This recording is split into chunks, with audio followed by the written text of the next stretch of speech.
जगद्गुरु तुकोबाराय, शांती ब्रह्म एकनाथ महाराज व अनेक संतांच्या चरणपद स्पर्शाने पावन झालेली आपली महाराष्ट्र भूमी आणि या महाराष्ट्र भूमीच्या कानाकोपऱ्यामध्ये वसलेले आपले केळगाव आणि या केळगाव गावामध्ये अनेक वर्षापासून जवळजवळ 2 तप पूर्ण झाले. म्हणजे 2 तप पूर्ण झाली, 3रं तप चालू आहे. 25व्या वर्षाला रौप्य महोत्सव करतात. असं 3ऱ्या तपामध्ये पदार्पण केलेलं आपलं गाव अखंड हरिनाम सप्ताह अखंड चालू आहे. त्या अखंड हरिनाम सप्ताहाचे 34वे वर्ष आणि या 34व्या वर्षातील याची 3ऱ्या दिवसाची प्रवचन रूपी सेवा. या प्रवचन रूपी सेवेसाठी निवडलेली ओवी माऊली ज्ञानोबा रायांच्या ज्ञानेश्वरीतील 6व्या अध्यायातील 5व्या श्लोकाच्या पूर्वार्धातील ओवी. या ओवीमध्ये माऊली ज्ञानोबा राय आपल्याला भगवंताची ओळख करून देतात. मग भगवंताची ओळख करून देण्यासाठी भगवंताची काय कोणत्या शब्दाद्वारे भगवंताची ओळख करून देतात बघा. कोणत्याही मनुष्याची ओळख सांगत असताना एक तरी त्याचं नाव माहित असायला पाहिजे. ठीक आहे, नाव माहित असतं. आता एकाच नावाची 2 व्यक्ती असू शकतात. बरोबर, एका गावात एकाच नावाचे 2 व्यक्ती असू शकतात, एकच नाही. आता कोणता म्हटल्यानंतर त्याला विशेषण द्यावं लागतं काहीतरी. मग त्याला विशेषण देण्यासाठी एखाद्या त्याचा आडनाव तरी वापरतात किंवा त्याच्या उद्योगावरून त्याची ओळख सांगितली जाते. मग या ठिकाणी भगवंताची ओळख सांगतात ज्ञानोबा राय कशाद्वारे? त्या भगवंताच्या गुणाद्वारे. पण भगवंत गुणाद्वारेच ओळखायचा का? भगवंताचे या ठिकाणी 6 गुण सांगण्यात आले. खरं पाहिलं तर भगवंताचे 6 गुण नसून भगवंताचे अनंत गुण आहेत.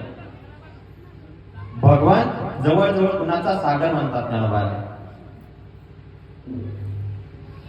ज्ञानोबा राय एका ओळीमध्ये सांगतात की भगवंत गुणाचा सागर आहे.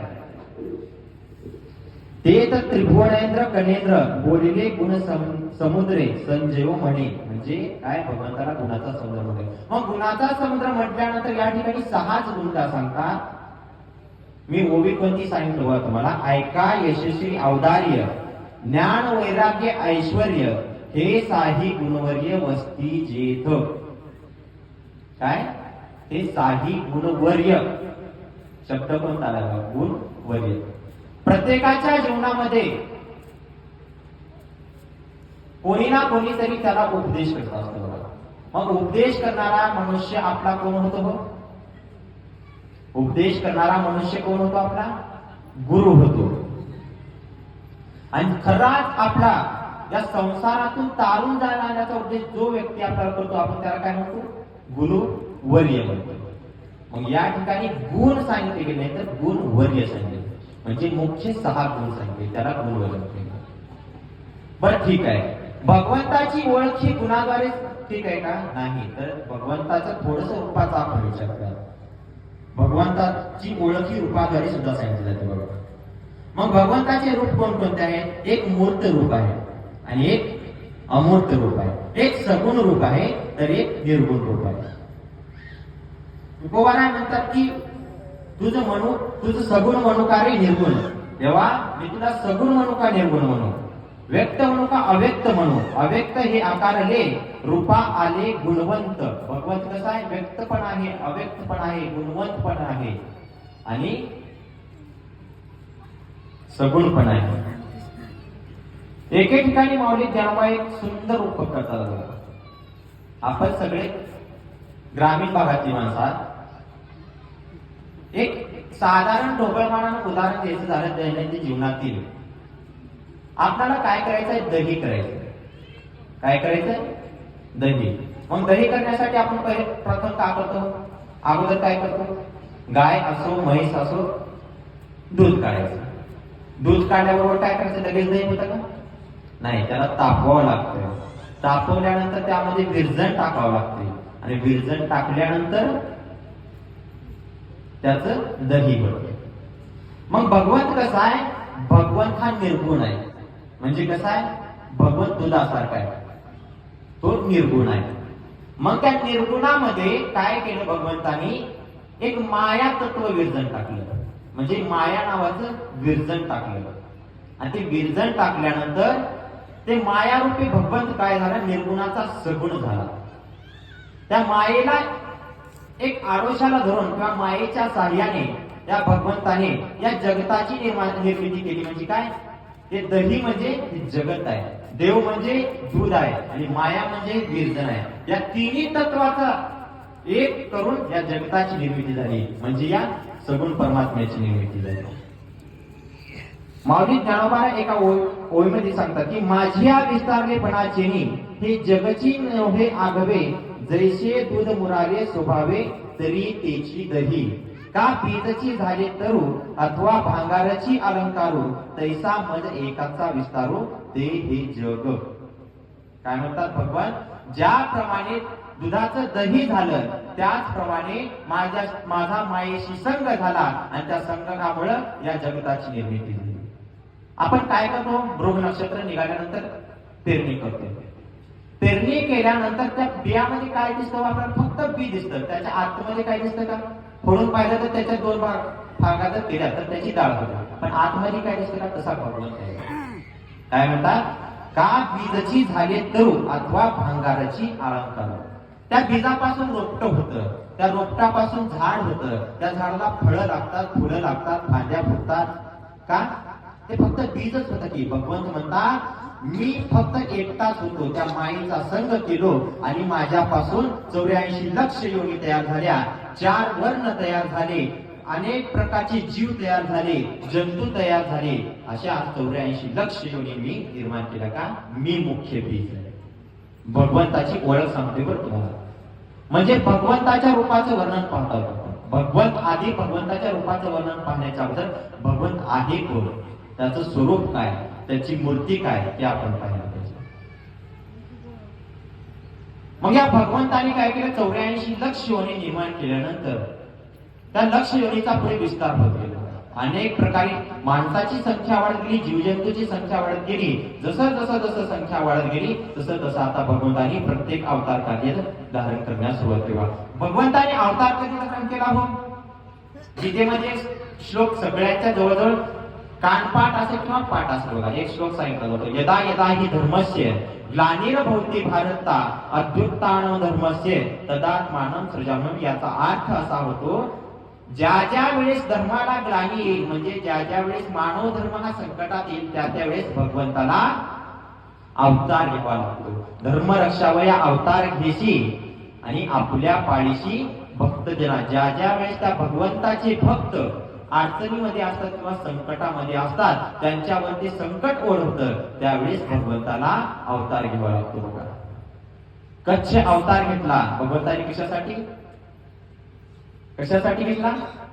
जडजीवांच्या कल्याणासाठी घेतला. मत्स्य अवतार घेतला, नरसिंह अवतार घेतला प्रल्हादाच्या रक्षणासाठी, कृष्ण अवतार घेतला कंसाच्या वधासाठी, रामाचा अवतार झाला रावणाच्या वधासाठी, परशुरामाचा अवतार झाला साधू संतांच्या रक्षणासाठी. असे 10 मुख्य अवतार जे आहेत ते धर्माच्या रक्षणासाठी भगवंतांनी अवतार धारण केले. बघा, आणि 10 अवतार झाल्यानंतर आणखीन एक अवतार आहे बघा. कोणता? पंढरीश पांडुरंग परमात्म्याचा. त्या 10 अवतारामध्ये पंढरीश पांडुरंग परमात्म्याच्या अवताराचं वर्णन आलं नाही. कारण पुन्हा आपल्याला दुधाकडे जावं लागेल. बरं कसं? पुन्हा तुम्हाला तीच प्रक्रिया सांगतो, ऐका. काय केलं आपण? सुरुवातीला दूध काढलं, दूध काढल्यानंतर तापवलं. दूध म्हणजे भगवंत आहे एवढंच लक्षात ठेवायचं. दूध काढल्यानंतर तापवलं, ही प्रक्रिया पुढची फाटे फुटून गेले. तापवल्यानंतर त्यामध्ये विरजण टाकलं. विरजण टाकल्यानंतर काय झालं? जगत म्हणजे दही, दह्याची निर्मिती झाली. आता दह्याची निर्मिती झाली. दही कशासाठी करतो आपण? एकतरी खाण्यासाठी आणि दुसरं लोण्यासाठी आणि तुपासाठी. बर, दही निर्माण केलं. आता लोणी कधी मिळणार आपल्याला? लोणी कधी मिळणार? त्या दह्याचं घुसळण केल्यानंतर, म्हणजे दह्यापासून ताक केल्यानंतर ताकामधून लोणी, आणि लोणी तापवल्यानंतर एक मिळतं बघा तत्व, आपण त्याला सार तत्व म्हणून त्याचा आपण प्रत्येक पवित्र कार्यामध्ये उपयोग करतो. त्याला काय म्हणतात? तूप. तसं तुपासारखं रूप असणारा एक अवतार आहे. कोणता? पंढरीश पांडुरंग परमात्म्याचा. हे अवतार कसा आहे? सार आहे. हा अवतार कसा?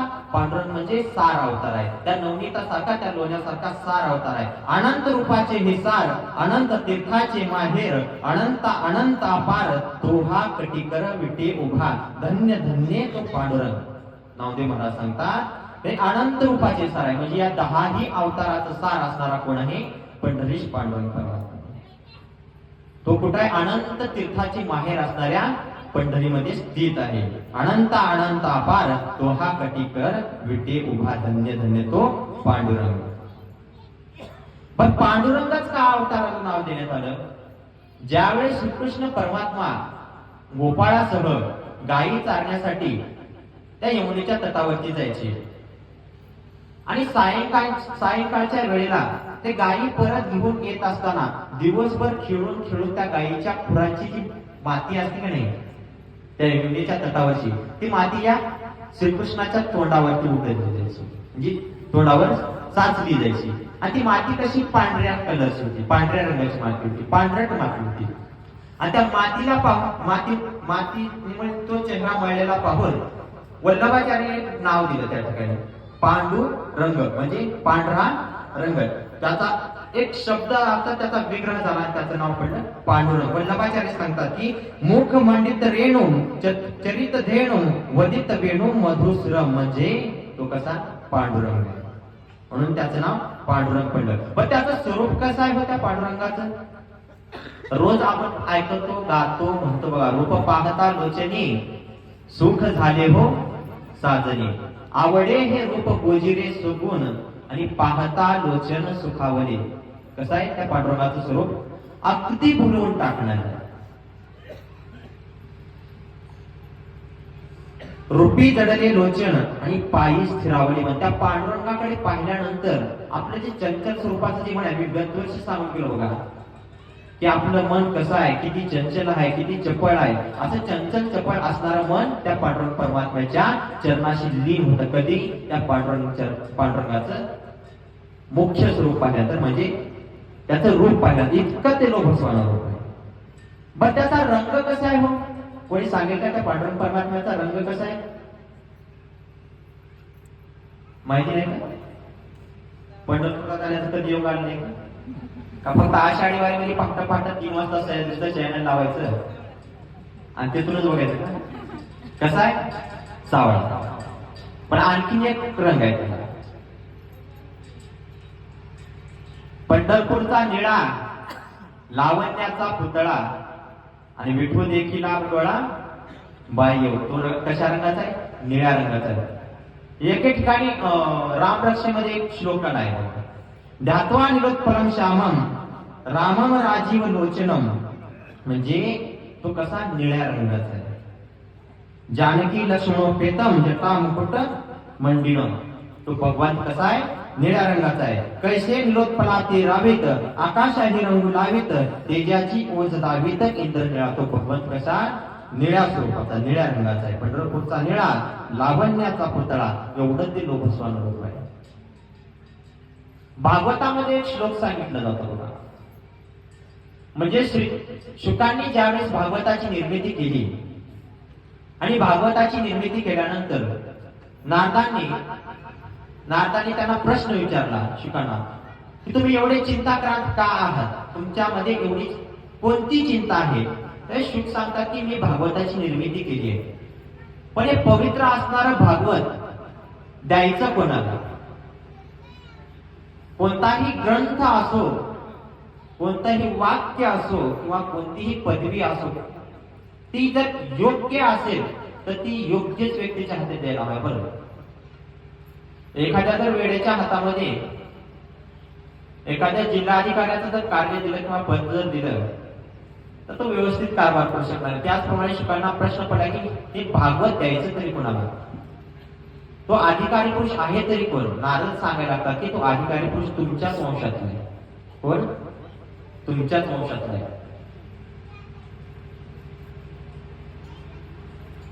व्यासांना सांगायला लागतात, शुकांचे वडील व्यासांनी भागवताची निर्मिती व्यासांना सांगायला लागतात की तो अधिकारी पुरुष तुमच्याच वंशातला आहे. म्हणजे कोण? व्यासांची पत्नी ज्यावेळेस गर्भवती होती, जवळजवळ 14 वर्ष गर्भवती होती. किती? 14 वर्ष. कारण शुकांनी ते गुह्य ज्ञान शंकराकडून ऐकलेलं होतं. भगवान शंकराकडून ते गुह्य ज्ञान ऐकलेलं होतं. ते गुह्य ज्ञान ऐकल्यामुळे या शुकांना या मृत्यू तलावरती जन्म घ्यावाच वाटत नव्हता. म्हणून 14 वर्ष त्या व्यासांच्या पत्नीच्या गर्भामध्ये लपून राहण्याचं कार्य या शुकांनी केलेलं होतं. व्यासांनी विनंती केली, त्यावेळेस ते शुक त्या गर्भातून बाहेर पडले आणि ज्या वेळेस बाहेर पडले त्यावेळेस ते आहेत त्याच अवस्थेमध्ये पळायला लागले. मग आहे त्या अवस्थेमध्ये पळत असताना व्यास पाठीमागून हाका मारायचे आणि ते शुक भगवान पुढेच पळत जायचे. शुक काही त्यांच्या हाताला लागले नाही. तसेच ते शुक पुढे जंगलामध्ये वाढत गेले. व्यासाने इकडे भागवताची निर्मिती केली आणि भागवताची निर्मिती केल्यानंतर आता भागवत द्यायचं कोणाला असा प्रश्न व्यासाला पडला. मग त्यावेळेस नारद सांगायला की हे भागवत तुम्ही शुकांना द्या, कारण ते तुमचे पुत्र आहेत आणि या भागवताचे खरे अधिकारी तेच आहेत. बरं, मग त्या शुकांना शोधायचं तरी कसं? या सगळ्या संसारातून त्यांनी जवळजवळ संन्यास घेतलेला आहे. या संसारामध्ये त्यांना यावंसं वाटत नाही. त्यांना फक्त भगवंताची भक्तीच आवडते आणि त्यांना फक्त भगवंताचं स्वरूपच आवडतं. त्या शुकाला बोलवायचं तरी कसं परत? प्रश्न व्यासांना पडलाय. त्यावेळेस नारद सांगायला लागतात की व्यास महाराज, तुम्ही काही घाबरायचं नाही. तुम्ही काय करा, भागवतातील भगवंताच्या स्वरूपाचं वर्णन करणारे जे श्लोक आहेत ते श्लोक थोडस तुम्ही तुमच्या शिष्याला द्या आणि ते श्लोकांचे गायन करत करत ज्या ठिकाणी शुक महाराज राहतात का नाही त्या ठिकाणी त्या शिष्यांना तुम्ही पाठवा आणि शिष्य त्या ठिकाणी जाऊन त्या श्लोकांचं गायन करायला लागतात. त्या श्लोकांपैकी एक श्लोक असा सांगितला जातो की बर्हा पीडम नटवर वपू कर्णयोग कर्णिकारम विभ्रतवास कणकपिशम वैजयंती च मालाम रंध्रान वेणोधर सुदया पूरयन गोपवृंदे वृंदारम्यम सुपद रमणम प्राविशत गीत कीर्तिही. या श्लोकाचा अर्थ असा आहे, तो भगवत इतका सुंदर आहे, इतका सुंदर आहे, त्याने कानामध्ये कर्दळीच्या फुलाप्रमाणे कुंडली घातलेली आहे. त्याच्या एका हातामध्ये वेणू आहे, तो सावळ्या रंगाचा आहे. त्या भगवंताच्या स्वरूपाचं वर्णन या ठिकाणी केलं जात होतं. त्या स्वरूपाचं वर्णन ऐकून शुकदेव इतके भुलले त्या शिष्यांच्या जवळ आले आणि शिष्याला विचारायला लागतात की त्या भगवंताचं वर्णन जर इतकं सुंदर आहे, तो भगवंत कसा आहे? ते तुम्ही श्लोक कुठून घेतला? ते भागवत कसं आहे? त्यावेळी शुकांनी त्या भागवताचा स्वीकार केला. तिचा कथाभाग म्हणजे भगवंताचं स्वरूप इतकं सुंदर आहे. बरं, हा पीडम नटवर हो कर्णयोग कर्णिकारम विभ्रतवास कनकपिशम वैजयंतीच माला रंध्रान वेणोधर सुदया पूरयन गोपवृंदे वृंदारम्यम सपद रमणम प्रविशत गीत कीर्तिही. इतकं सुंदर स्वरूप त्या भगवंताचं आहे. त्या जवळजवळ सगळ्या संसाराचा त्याग केलेल्या शुकदेवांनी परत आपल्या पिताकडे जाण्याची इच्छा मनामध्ये त्यांच्या निर्माण झाली. कशामुळे? त्या भगवंताच्या स्वरूपाला भुलून आपल्या पिताकडे जाण्याची इच्छा त्या शुकांच्या मनामध्ये निर्माण झाली. एवढं स्वरूप त्या भगवंताचं सुंदर आहे. बरं, ठीक आहे, शुकदेवच भुलले का होत्या भगवंताच्या स्वरूपाला? नाही, आणखी एक कथा सांगितली जाते बघा. थोडस आपण रामायणात जाऊ. बरं, ज्या वेळेस श्रीरामचंद्र प्रभूंनी एका स्त्रीचा उद्धार केला होता बघा. आपल्या पायाचा अंगठा लावल्याबरोबर त्या स्त्रीचा उद्धार झाला होता. कोणाला माहित आहे का त्या स्त्रीचं नाव काय होतं? काय? अहिल्या नाव होतं. त्या अहिल्याचा उद्धार श्रीरामांनी केला आणि ही बातमी सगळीकडे पसरली. बरोबर, एक थोडस विनोदाने सांगायचं नंतर ही बातमी जवळजवळ सगळ्या संन्यासी महंतापर्यंत पोहोचली, सगळ्या साधू संतांपर्यंत पोहोचली. आता सगळ्यांच्या मनामध्ये इच्छा निर्माण झाली की श्रीरामाच्या चरणाला जर दगड लागला तर त्या दगडापासून स्त्री निर्माण होती. आता एकतर आपण वैरागी, आपण संन्यासी, साधू आणि महाराज लोकांना कोणी बायका देत नाही. बरं, मग आपल्याला कोणी बायका देत नाही. पण काय केलं त्यांनी? सगळ्यांनी ठरवलं की आपण श्रीरामापासून आपल्याला जशी बायको पाहिजे तशा आकाराचा काय करायचं, एक दगड घ्यायचा आणि त्यांच्या जवळ जायचं आणि त्या दगडापासून स्त्रीची निर्मिती करायची आणि आपण त्याच्यासोबत लग्न करायचं. सगळ्यांनी ठरवलं. बरं, जवळजवळ 16,000 साधू होते. ते सगळ्या साधूंनी आपापल्या भल्या मोठ्या शिळा उचलल्या. काही काही जाड जे होते का नाही त्यांनी काय केलं, थोडस लहान शिव उचलली. कारण ते म्हणले आपण जाड व्हावं, आपली तकलीफ आपल्याला माहित आहे, आपल्याला बायको कशी छोटीशी असावं, लहान असावी, कुठेही पिशवीत ठेवावी, घेऊन जावं. थोडासा विनोदाचा भाग सोडून द्या. सगळ्यांनी आपापल्या सोयीनुसार दगड उचलला आणि श्रीरामचंद्राकडे गेले. श्रीरामचंद्राकडे जाऊन श्रीरामचंद्राचं स्वरूप पाहतात आणि स्वरूप पाहून आपल्या मनामध्ये जी वासना होती, जी कामना होती, जी स्त्रीची लालसा त्या साधूंच्या मनामध्ये होती, ती लालसा बाजूला राहिली. त्या भगवंताच्या स्वरूपाकडे पाहतात आणि त्या भगवंताला त्यांना एक वाक्य म्हणायचं होतं, काय, या दगडाच्या आम्हाला बायका करून द्या म्हणायचं होतं. पण त्यांच्या मनात तोंडून एक दुसरंच वाक्य निघालं. काय निघालं, आम्हाला बायका करून घ्या. कोणतं वाक्य निघालं, आम्हाला बायका करून घ्या. त्यावेळी श्रीरामचंद्र भाऊ म्हणतात, आहो मी या श्रीरामचंद्राच्या अवतारामध्ये एकतर एक वचनी आहे, एक बाणी आहे आणि एक पत्नी आहे. काय, एक वचनी, एक बाणी आणि एक पत्नी. कोण आहे का सध्या असं? पाठीमागे निवडणुकीचा काळ निघून गेला. बरं, सकाळी चिवडा जेवढी खाल्ली एकाची, रात्री खाल्ली खिचडी एकाची, नोटा घेतल्या एकाच्या, बटन दाबलं चौथ्याचं. बरं, म्हणजे असं एक वचनी नाही. श्रीरामचंद्रांनी जर भात्यातून बाण काढून आणि धनुष्यावर जर चढवला तर तो बाण परत भात्यामध्ये ते घेत नसत. बरं, तो बाण त्यांना चालवावाच लागतो, त्याला म्हणतात एक बाणी. त्यांच्या तोंडून जर एखादी वचन बाहेर निघालं तर जीव गेला तरी ते वचन तोडायचं नाही, त्याला म्हणतात एक वचनी. एक वचनी असायला हवे बरं माणसांना. आणि आयुष्यभर फक्त एकच पत्नी, म्हणजे त्यांनी सीतेशिवाय अन्य कोणावरही दृष्टी टाकली नाही, त्याला एक पत्नी म्हणतात. म्हणून प्रत्येक कीर्तनकार काल्यामध्ये सांगतात बघा की रामाचं आचरण करावं आणि श्रीकृष्णाचं फक्त उच्चारण करावं. रामप्रभू सांगायला लागतात की मी या अवतार कार्यामध्ये फक्त एक बाणी, एक वचनी आणि एक पत्नी. मी ज्यावेळेस श्रीकृष्णाचा अवतार घेईन त्यावेळेस तुम्हाला मी माझ्या बायका करून घेईन. त्यात 16,000 साधू, म्हणजे ते 16,000 कन्या, राजकन्या झाल्या. आणि त्या 16,000 राजकन्याचा भौमासुराचा वध केल्यानंतर श्रीकृष्णाच्या अवतारामध्ये त्यांनी त्या 16,000 साधूंसोबत विवाह केला. म्हणजे इतकं ते लोभसवान होते. त्या साधूंच्या मनामध्ये जी वासना होती ती वासना पूर्ण लयाला गेली आणि त्यांच्या तोंडून एक भलतच वाक्य बाहेर पडलं, ते उडून रूपाला बोलून पडलं. बरोबर. दुसरं आणखी एक दृष्टांत देऊ का रूपाच्या बाबतीत, थोडस धावत्या वेगामध्ये देऊ. बरं, ज्यावेळेस रामांनी लंकेमध्ये जाण्यासाठी समुद्रामध्ये सेतू बांधायला सुरू केला, सेतू बांधला, जवळजवळ पूर्ण सेतू झाला. आता ते कित्येक तरी वानर सैनिक होतं, कित्येक औक्षणी वानर होता. आता वानर म्हणल्यानंतर कसा हो, वानराचा पण मी सांगितलं बघा, एखादी वेळ आपल्याला सुंभ माहितीये का? सुंभ सध्या बुडत चालय. सुंभ माहित आहे कुणा? नारळाचं. ते नारळाचं सुंभ आपण काय करायचं, खाद्यभर तुकडा काढायचा आणि जाळायचा. ते जाळल्यानंतर आपण जसं जाळले की नाही तसंच जळते ते, त्याची पीळ सुद्धा निघत नाही. तसं ते माकडं असते.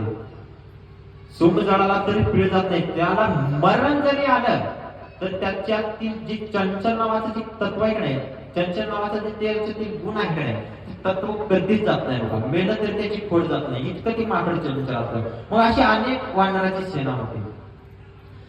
मग ते आता जसं जसं त्या सेतूवरून रामप्रभू पुढे चालायला लागले, सगळे वानर त्यांच्या पाठीमागे यायला लागले. एक वानर पुढे गेला की दुसरी त्याच्या पुढे यायची, एक पुढे गेला की दुसरी त्याच्या पुढे यायची. जसं सध्याची माणसं करतात बघा, एक पुढे चालला की आपण त्याच्या पुढे कसं जाईल, त्याला कसं माग वळता येईल, तसं ते वानर करायला लागले.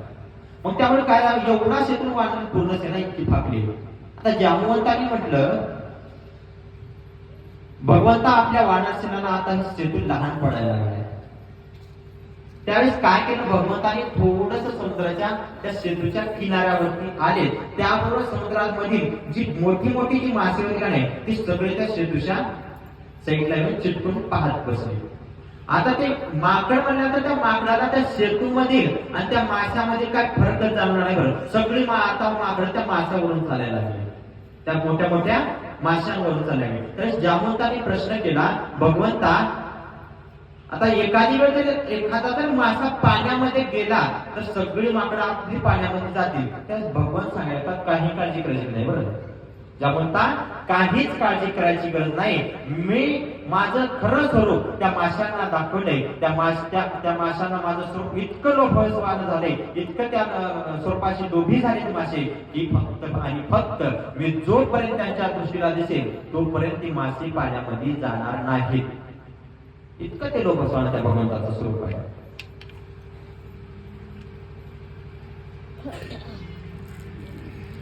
बरं ठीक आहे, इतकं लोभसवान स्वरूप आहे. बरं भगवंताच्या स्वरूपातून आपल्याला काय काय प्राप्त होतं ते भगवंताचं स्वरूप अनेका श्लोकाद्वारे आपल्याला सांगितलं जातं. बघा, भागवताचा पहिला जरी श्लोक पाहिला तर पहिल्या श्लोकामध्ये भगवंताच्या स्वरूपाचं वर्णन असं आहे की सच्चिदानंद रूपाय विश्वोत्पत्त्यादिहेतवे तापत्र विनाशाय श्रीकृष्णाय वयं नमः. भगवंताचं स्वरूप कसं आहे? सत, चित आणि आनंद रूप आहे. म्हणजे सत्य आहे, चित म्हणजे माया रूप आहे आणि सुख स्वरूप आहे. सत्य का बरं हो? एक प्रमाण आपण सतत ऐकतो बघा, सत्यतू सत्यतू सत्यतू विठ्ठला. पण सत्यतू सत्यतू सत्यतू असा शब्द का वापरला गेला असेल? मला एक गोष्ट सांगा, आपण जन्माला आल्यापासून असा कोणता माणूस आहे की त्याने आयुष्यामध्ये कधी भांडण केलं नाही? हातवर करता काय? आयुष्यामध्ये या जन्माला आल्यानंतर त्यानं कधीच भांडण नाही केलं असं कोण आहे का? नाही. पण समजा एखादी भांडण लागलं तर आपण काय करतो? तुला पहिली वेळ सांगा बरं शांत बस, ऐकलं नाही तर तुला दुसरी वेळ सांगा बरं शांत बस, आपण शेवटी मग तुला लास्ट तिसरी वेळ सांगायला शांत बस, असं काय? मग सत्यतू सत्यतू सत्यतू असा अर्थ काढता येईल नाही. याचा अर्थ असा सांगितला जातो, पहिला सत्य आहे भूतकाळात, दुसरा सत्य आहे वर्तमान काळात आणि तिसरा सत्य आहे भविष्य काळात. भगवंत भूतकाळात सुद्धा सत्य आहे, वर्तमान काळात सुद्धा सत्य आहे आणि भविष्य काळात सुद्धा सत्य आहे. म्हणून सत्यतू सत्यतू सत्यतू विठ्ठला आणि कागा दाविला हा जगदाकार. म्हणजे भगवंताचं स्वरूप कसं आहे? सत्य आहे. बच्चित म्हणजे काय? माया. माया स्वरूप सुद्धा हे भगवंताचं स्वरूप आहे. माया म्हणजे जे मोहित करणारं जे रूप आहे ते सुद्धा स्वरूप भगवंताचं आहे. पण तिसरं काय? तिसरा गुण कोणता? आनंद. सच्चिदानंद म्हणजे आनंद म्हणजे जे सुख आपण इच्छितो का नाही, ज्याला सुखाची अपेक्षा असते का नाही, ते सुख म्हणजे सुद्धा भगवंताचा सुद्धा नाही. बरं, आपल्याला सुख कधी मिळतं हो? मला सांगा बरं, सुख कधी मिळतं? नाही. आता तुम्हीच टार्गेट टाका, सुख कधी मिळतं?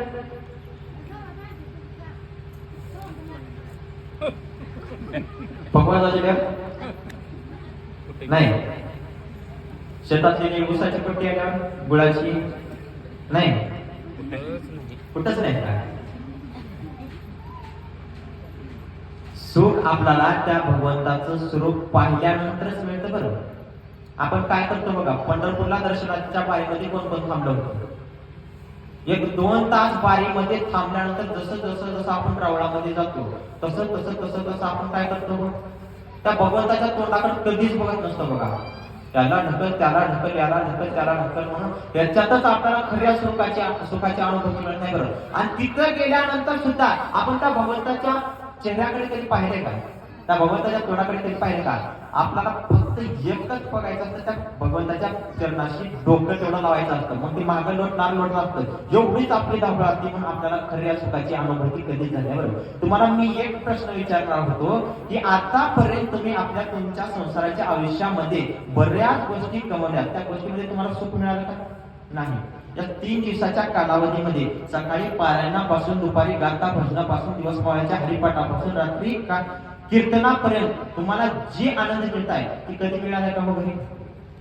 नाही की आता 3 टाइम पंक्तीत आपल्याला सकाळी नाश्ता, दुपारी जेवण, रात्री जेवण. मग आता घरला जायचं नाही, सगळं सुख आपल्याला एकच घ्यायचं. जमते की? म्हणजे आपल्याला खरं सुख हे अनुभवायचंच नाही. बरं, म्हणून आपल्याला खऱ्या सुखाची अनुभूती कधीच येणार नाही. म्हणजे खरं सुख आपल्याला कधीच अनुभवायला मिळणार नाही.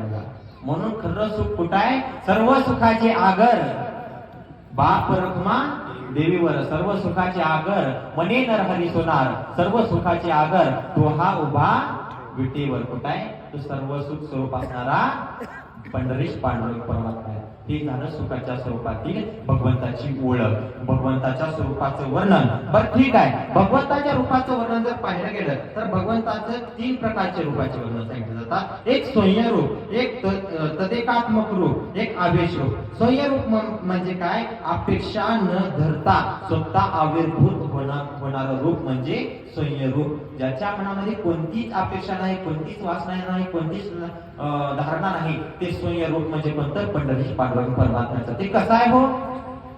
राजेश सुकुमार मदनाचा पुतळा रवी शशिकळा लोपलिया. तो कसा? एकदम शांत. जो कोणताही व्यक्ती जाऊ द्या, त्या भगवंताच्या चेहऱ्याकडे पाहिल्यानंतर त्याला असं वाटतं की देव आपल्याकडेच बघतोय. काय? आपल्याकडेच बघतोय. इतका तो समदृष्टी आहे. त्याच्या चरणाकडे पाहिलं तर त्याचे चरण दोन्ही जोडलेले आहेत. इतका तो सन्मान समदृष्टी असणारा भगवंत आहे. म्हणून त्याला स्वयंरूप भगवंत म्हटलं जातं. तो म्हणजे पांडुरंग परमात्मा. तदेकात्मरूप म्हणजे स्वरूपाशी भिन्न आकार आणि चरित्र वेगळा असणारा अवतार म्हणजे वेगळा असणारा देव म्हणजे तदेकात्मक रूप असणारा भगवंत. मग ते तदेकात्मक रूप कोणतं?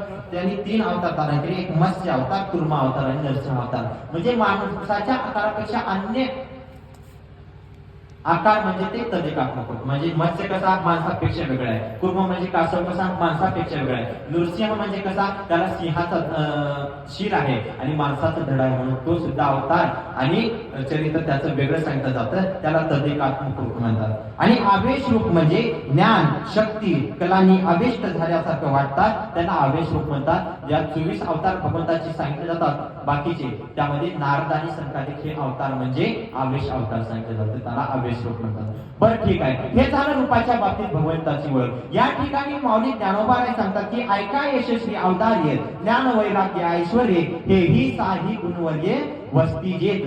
म्हणून तो भगवंतू जो निसंगाचा सांगा तो मने पार्था दत्त चित्तू होई आता. म्हणजे भगवंताची ओळख या ठिकाणी कशाद्वारे सांगितली जातात? की गुणाद्वारे. आता 6 गुण या ठिकाणी भगवंताचे सांगितले गेले. ते 6 गुण कोणते हो? पहिला गुण आहे यश, दुसरा गुण आहे श्री, तिसरा गुण आहे ऐश्वर्य औदार्य, चौथा गुण आहे ज्ञान, 5वा आहे वैराग्य आणि ऐश्वर्य. या 6 गुणाचा आपल्याला काही माहिती आहे का हो? 6 गुण म्हणजे कोणकोणते आहेत, कसे आहेत? आपण त्याचा थोडासा विस्तार आपण थोडंसं पुढे गेल्यानंतर बरोबर. भगवंताला गुणाचा सागर म्हणता गेलं, पण तरी पण ज्ञानोबाराय आणि तुकोबारायांनी याला 6 गुणांनी नटलेलं सांगितलेलं बघा. षडगुण ऐश्वर्य संपन्न, एक भगवंत जाण, गुण गायन आवडी. म्हणजे या 6 गुणाचा आपण गायन करत असतो. ते पण कसं? आवडीनं. बरं,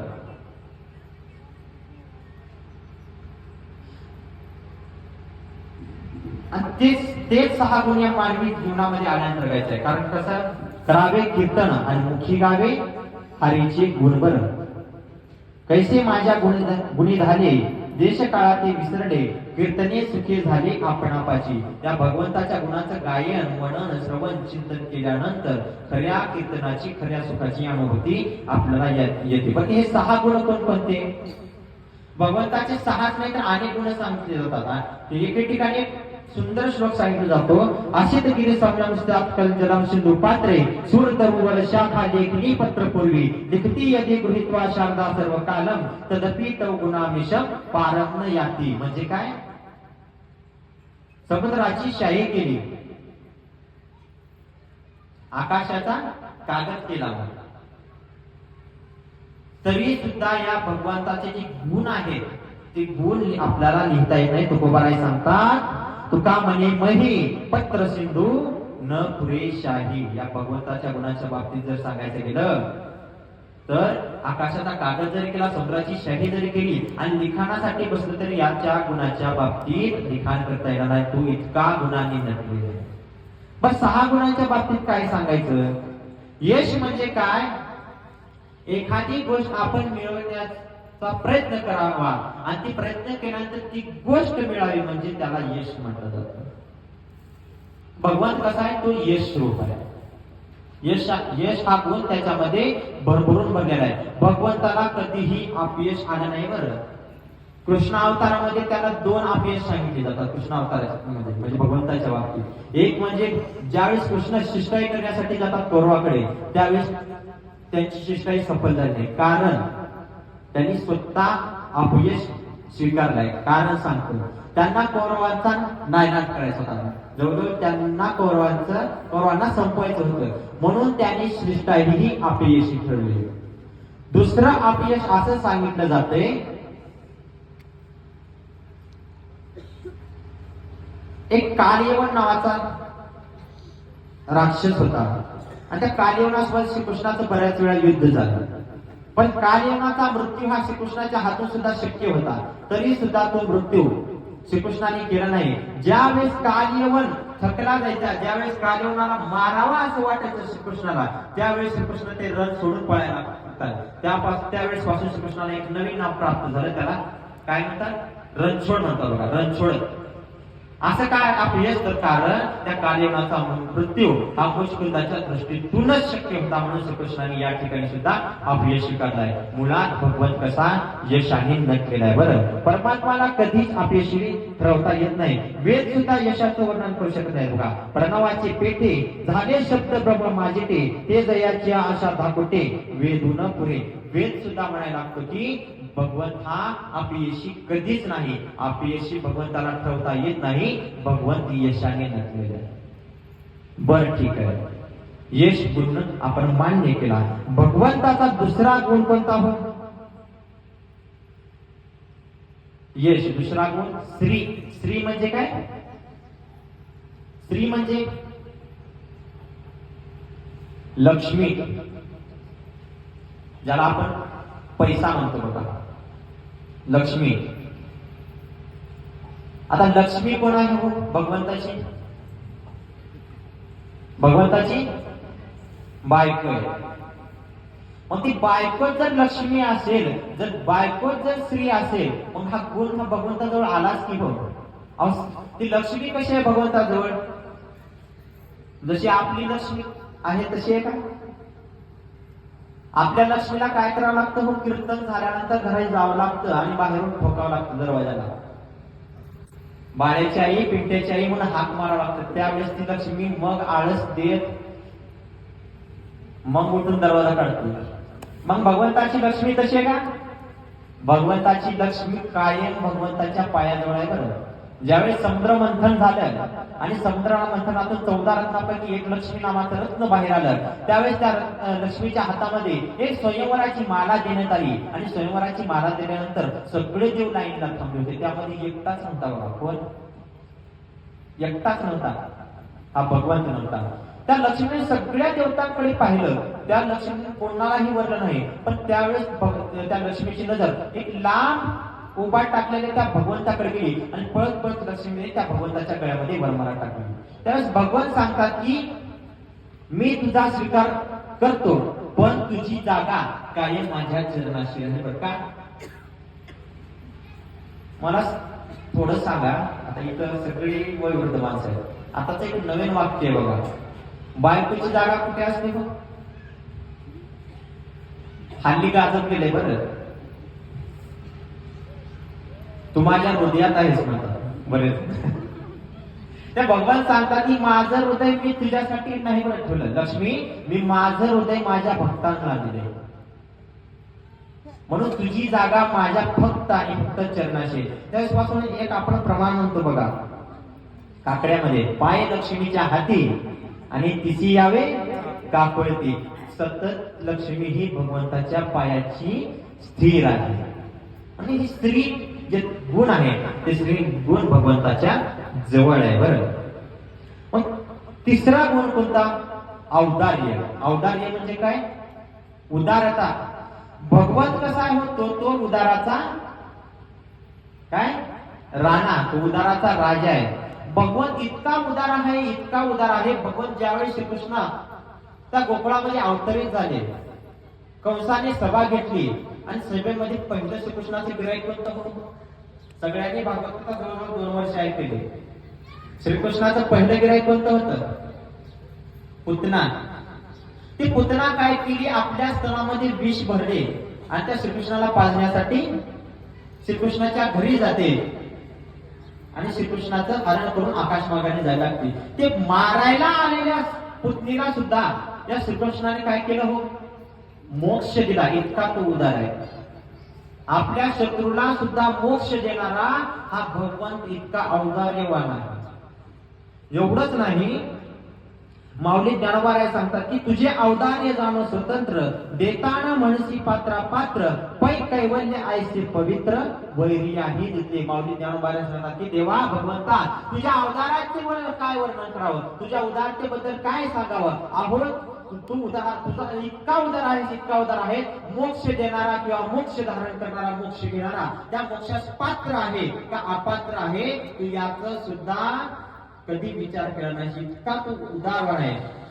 तुझे औदार्य जाणून स्वतंत्र, तुझा औदार्य कसा आहे, इतकं स्वतंत्र आहे. माऊली ज्ञानोबा राय म्हणतात औदार्याच्या बाबतीत, औदार्याच्या बाबतीत भगवंताची जर स्तुती करायची झाली, पुतणीला मोक्ष दिला. अहो शिशुपालाने जवळजवळ त्या श्रीकृष्ण परमात्म्याला त्या राजसूय यज्ञाच्या सभेमध्ये जवळजवळ कित्येक शिव्या दिल्या, कित्येक अपमान केला. त्याने 100 शिव्या पूर्ण केल्यानंतर सुद्धा त्या शिशुपालाला मोक्ष देण्याचं कार्य या भगवंताद्वारे करण्यात आलं. इतका तो उदार आहे. बर ठीक आहे, हे झाले शत्रूच्या बाबतीत, शिशुपाल झाला किंवा पुतना झाली. भक्तांच्या बाबतीत काय सांगितलं जातं बघा, ध्रुव बाळास आढळ पद दिलं. त्या ध्रुव बाळास फक्त आपल्या पित्याच्या मांडीची अपेक्षा होती, पण ध्रुव बाळानं असं मागितलं की भगवंता मला एकच अशी जागा दे ज्या जागेवर मला कोणी उठवणार नाही. त्या ध्रुव बाळाच्या आईनं, सावत्र आईनं त्या ध्रुव बाळाच्या वडिलाच्या मांडीवरून त्याला खाली ओढलं होतं. तोच राग, तीच शंका मनामध्ये धरून त्या ध्रुव बाळाच्या भगवंताला काय मागितलं की मला अशी जागा दे ज्या जागेवर मला कोणीही उतरवू शकणार नाही किंवा कोणीही काढू शकणार नाही. त्यावेळेस भगवंताने डायरेक्ट त्या ध्रुव बाळाला आढळपद दिलं. आढळपद म्हणजे कोणीही त्या पदावरून त्याला खाली खेळू शकणार नाही. इतका तो उदारवान आहे. मागितलं थोडकं पण दिला 1000 पट. इतका तो उदारवान आहे. उदारतेच्या बाबतीत जर सांगायचं गेलं तर आणखीन एक सांगितलं जाईल बघा उदाहरण.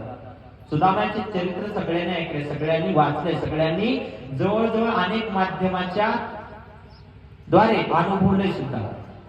सुदामा ब्राह्मण दुःख दारिद्र्य पिडला, मुष्टी पोहे घेऊन या त्याच्या भेटीला गेला, शुद्ध भाव देपुनिया गाव सोनियाचा दिला गा. अहो सुदामा ब्राह्मण कसा होता हो, एकदम गरीब, एकदम अत्यंत दीन अवस्थेचा होता. त्याला 3 वेळेचं भोजन सुद्धा मिळणं शक्य नव्हतं. गावामध्ये मोजक्या घरी भिक्षा मागावी, त्यातून जे काही मिळेल त्यातील आपला प्रपंच भागावा आणि सतत श्रीकृष्ण श्रीकृष्ण नामाचा जप करावा. एके दिवशी त्या सुदामाच्या पत्नीनं त्या सुदामाला विचारलं की श्रीकृष्ण श्रीकृष्ण नामाचा जप करता, असं सांगता की भगवान श्रीकृष्ण तुमचे मित्र आहेत, मग त्या तुम्ही मित्रांच्या भेटीला का बरं जात नाही? त्या मित्रांच्या भेटीला जाऊन तुम्ही आपली अवस्था सांगा आणि त्या मित्रांकडून तुम्ही काहीतरी आपल्या प्रपंच भागवण्यासाठी, आपला संसार भागवण्यासाठी काहीतरी घेऊन या, असं ती त्या सुदामाची सुशीला नावाची पत्नी सांगत असते. त्या सुदामा सांगत असतो की मी त्या श्रीकृष्णाची भक्ती करतोय,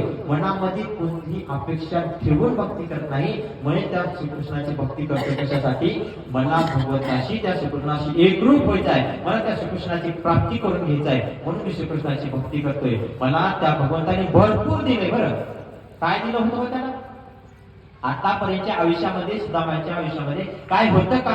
तरी सुद्धा सुदामाच्या तोंडातून एकच उत्तर आहे की मला त्या भगवंतानी भरपूर दिले. तुकोबारायांच्या बाबतीत जर सांगायचं गेलं, तुकोबाराय ज्या ज्या वेळेस कीर्तन करायचे त्यावेळेस नारळाच्या खालून त्यांना कोणी पॉकेट देऊन होतं. बरं हल्ली आपण जसं नारळाच्या खाली घालून पॉकेट देतो का नाही, तसं त्यांना कोणी पाकिट देत नव्हतं. कोणी कीर्तन झाल्यानंतर कोणी काही धान्य द्यावं, कोणी काही शेतातील निघालेलं जे माल आहे ते द्यावं. तुकोबारा घरी पोहोचेपर्यंत सगळं जशा तसं वाटून द्यायचे. बरं काय झालं, एका ठिकाणी लोहगावला कीर्तन झालं, चरित्रामध्ये उल्लेख करण्यात येतो की लोहगावला कीर्तन झाल्यानंतर एका शेतकऱ्याने त्याने एक ऊसाची मुळे दिली आणि ऊसाची मुळे घेऊन जात असताना वाटेमध्ये काही पोरं खेळत होती. आता ऊस पाहिल्यानंतर सगळ्यांनी तुकोबारांकडे ऊसाची मागणी केली. पोरांनी तो ऊसाची मुळे तुकोबारांनी कुठलाच विचार केला नाही. तुकोबारांना सुद्धा 3 आपत्ती होती. बरं त्यावेळेस 3 आपत्ती असताना सुद्धा त्या आपत्त्याचा सुद्धा विचार केला नाही. सगळ्या ऊसाच्या मुळे सोडल्या आणि त्या मुलांना